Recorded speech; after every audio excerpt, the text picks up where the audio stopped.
si Marimar Tolentino, ang tinantadong Pinay Boy dancerist ng Parañaque City.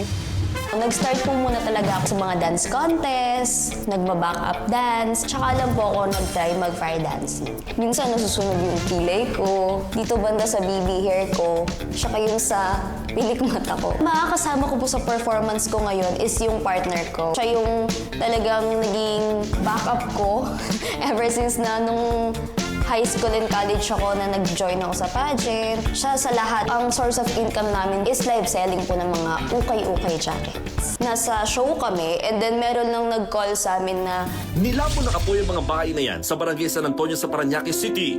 yung bahay namin is nasusunog na. Nandun lahat yung pangkabuhayan namin like yung props, stocks namin for live selling. Wala po kaming naabutan. Gaya ng, ito po yung suot ko actually from donation lang siya. I am very thankful na binuksan ni face-to-face yung pintuan para sa katulad naming mga nanay na maso-showcase namin yung talent na meron kami. Para po to sa bagong memories at para po sa bagong simula.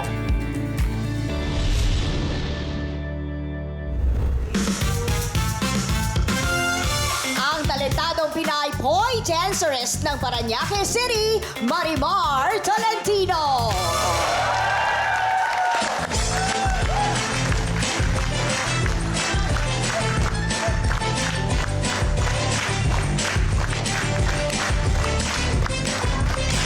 Pakita, pinagmamasdan bawat tanong sa saling maawit, tinitignan ng bewang humigil na aking sinusundan. Kahit saan makarating ay aking sasabayan. Kahit ikaw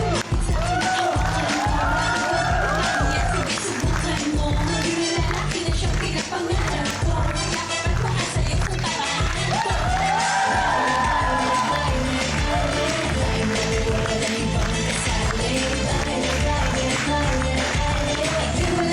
Isang walang pinali, huwag na huwag kang magsasabi. Ito na rin sa talakong lalaki, huwag ka nang mag-iinate. Sa iyong gandang lalaki, sige na.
Wow! Gusto ko rin ng ganon. Nabibili ba yan?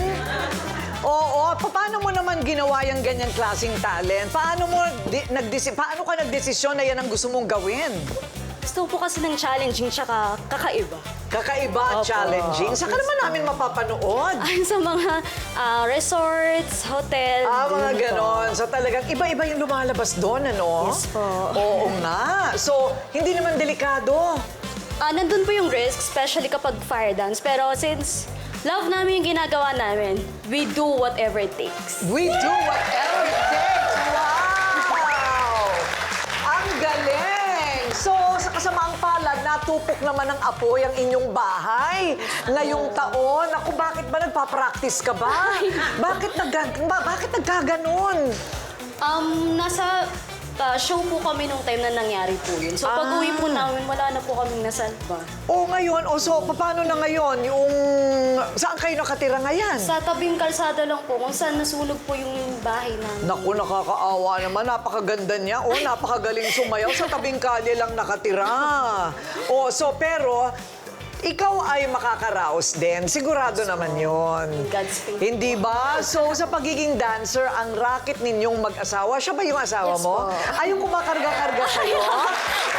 Ganon. Oy, husband, dali ka nga dito. Okay, di ba? Artistahin. So, paano ngayon nasunog ang bahay niyo? Ayun po, nakatira po muna kami sa pansamantala po sa gilid lang po ng aming bahay. Sa gilid lang ng Opo. bahay. Nakatent lang po. Ngayon, inaayos pa lang po. May anak na kayo. Meron po. Ilan? Dalawa. Nandun din sa tabing bahay lang. Opo, tent lang po. Laila and Ryle, anong masasabi ninyo? Mga kamisis, nag-enjoy ba kayo doon? Nanay, ano po masasabi nyo? Nako! Napakanta na lang ako ng Marimar! Ang taas nun Margie! Nang dahil sa'yo, nagliwanag ang buhay ka! Wow! Talaga naman pang Miss Universe ang mga sagot niyan. Magkano binayad sa inyo, ha? Palakpakan natin ang ating talentadong Pinay, Marimar Tolentino! Abangan pa ang mga iba pang Pinay na magpapamalas ng kanilang mga talento. Dahil ipopost natin sa official Facebook page ng Face to Face with Ate Coring ang kanilang mga performances at kayo mga kamisis ang mamimili kung sino ang paborito ninyo at gustong bumalik. Ayan, hanggang sa susunod na paandar, pasiklab at pasabog ng mga Pinay na may pambihirang husay, ito ang